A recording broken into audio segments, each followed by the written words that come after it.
Olá pessoal, nos vídeos passados nós falamos sobre vários tipos de investimento, desde os títulos públicos via Tesouro Direto, os CDBs, as letras de crédito, os fundos de investimento, de previdência e até moedas com as bitcoins. E todos esses tipos de investimento podem ser classificados em algumas categorias, que a gente chama de classes de ativo, conforme o perfil de risco e retorno de cada um deles. E hoje nós vamos falar um pouco sobre essas classes de ativos para vocês entenderem melhor, porque elas aparecem com muita frequência nos extratos e nas propostas feitas pelos bancos e corretoras.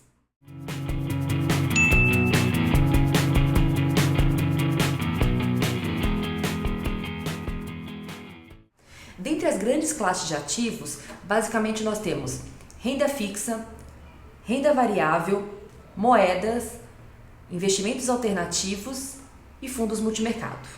Na classe de renda fixa, os investimentos basicamente funcionam como um empréstimo. Então, os investidores cedem seus recursos e em troca vão receber uma remuneração, que são os juros, de acordo com prazos e condições pré-estabelecidos. Então, por exemplo, uma aplicação de 1 ano, que vai render 100% do CDI, ou uma aplicação pré-fixada de 2 anos, que paga 10% ao ano, ou ainda um título que vai te remunerar conforme a inflação para 3 anos, rendendo IPCA mais 6% ao ano. Essa classe de ativos, em geral, é a mais conhecida dos investidores e engloba os CDBs, as letras de crédito, poupança, títulos de capitalização, dentre outros. O maior risco desse tipo de investimento é o investidor não receber os juros conforme acordado e até mesmo o valor principal, conforme quem pega os recursos emprestados. E esse risco pode variar muito, desde um nível mais baixo, quando a gente considera, por exemplo, o governo federal ou grandes bancos, ou bem maior, quando a gente está falando de bancos pequenos ou médios, empresas e até pessoas físicas. No caso dos fundos de investimento, que é quando um investidor delega para um gestor profissional fazer a seleção das aplicações que serão feitas com seus recursos, a gente também pode ter aqueles que são classificados como renda fixa, se o gestor vai aplicar preponderantemente os recursos em ativos classificados como renda fixa. Então, por exemplo, são fundos que também vão comprar títulos públicos, CDBs, letras, debêntures, todos classificados como renda fixa. No caso da renda variável, o investidor não está cedendo o empréstimo, mas sim adquirindo uma participação nas empresas investidas quando ele adquire as suas ações na bolsa. Nesse caso, o desempenho da aplicação vai depender também do desempenho da empresa e da expectativa que o mercado tem em relação a essa empresa. Por isso a gente chama de renda variável. Ela não tem condições pré-estabelecidas como no caso da renda fixa. O retorno da aplicação em ações, em geral, ocorre pelo recebimento de dividendos e juros sobre capital próprio, que são distribuídos pela empresa conforme os seus resultados financeiros, e também pela variação do preço da ação, que pode ser positivo ou negativo. Então, o maior risco desse tipo de aplicação é justamente a maior dificuldade de prever esse desempenho e também a variação do preço das ações em bolsa. Também existem os fundos que são classificados como de renda variável quando os gestores investem os recursos majoritariamente em ações. Já na classe de moedas, o investidor vai depender da variação da cotação de uma moeda em relação à cotação de outra moeda ou de um conjunto de moedas. Diferentemente dos títulos de renda fixa e das ações, ele não recebe nenhum tipo de remuneração via juros ou distribuição de dividendos. Então, por exemplo, se uma pessoa vende reais para comprar dólares, para obter algum tipo de ganho, ela vai ter que esperar que o dólar se valorize para poder converter o dinheiro de volta e ter uma quantidade de reais maior do que quando ela investiu. Aqui, o maior risco também está atrelado à dificuldade de você prever a cotação de uma moeda em relação à outra.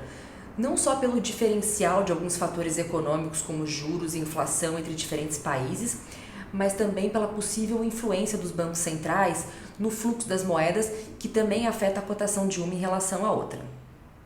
Também existem os fundos chamados de cambiais, em que os gestores investem em algum tipo de moeda específica, como dólar ou euro, ou em um conjunto de moedas visando um ganho em relação ao real. Na classe de investimentos alternativos, em geral, estão os tipos de investimento que não se enquadram em nenhuma das classes anteriores, e por isso eles costumam ser bem distintos entre si. Dentre os mais conhecidos, a gente tem investimentos em imóveis, em participação de empresas, que geralmente não têm ações negociadas em bolsa, inclusive aquelas que estão em estágio inicial, as chamadas startups. Em metais preciosos, como barras de ouro, commodities como soja, gado, café e até obras de arte e vinho. Esses tipos de investimento também podem ser feitos de forma direta pelo próprio investidor ou por meio de um gestor especializado.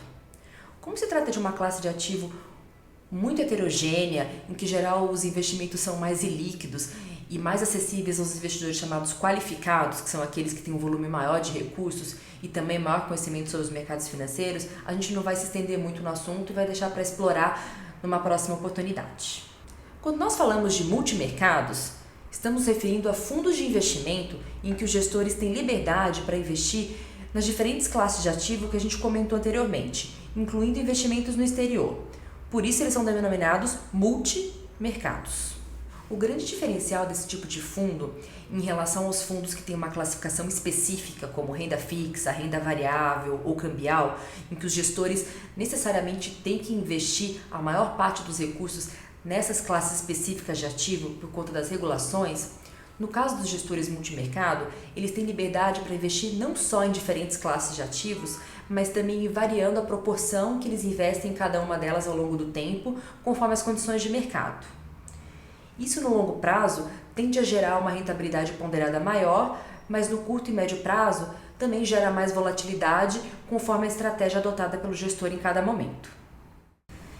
Então, resumindo, dentre as principais classes de ativos, nós temos renda fixa, em que o investidor concede um empréstimo e recebe a remuneração via juros, conforme prazo e condições pré-estabelecidas.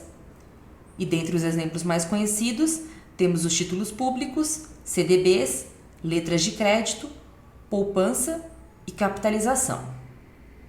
Já na classe de renda variável, o investidor adquire uma participação na empresa investida por meio da aquisição de ações e a sua remuneração proveniente de dividendos e juros sobre capital próprio, além da variação no preço das ações. Na classe de moedas, é possível vender uma moeda e comprar outra, visando o ganho com a variação da cotação entre elas. E como exemplos, temos os investimentos em dólar, em euro, numa determinada cesta de moedas, e até o caso das bitcoins, que já comentamos anteriormente, que se trata de uma moeda virtual. Na classe de investimentos alternativos, nós temos diferentes tipos de investimentos que não estão classificados em nenhuma das categorias anteriores. E dentre os exemplos mais conhecidos, temos os investimentos em imóveis, participações em empresas, ouro, commodities e outros mais exóticos, como obras de arte e vinhos. Por fim, os fundos multimercado, em que os gestores têm a liberdade de investir em todos os ativos classificados nas demais classes mencionadas, inclusive variando a proporção investida em cada classe ao longo do tempo. É isso aí, pessoal.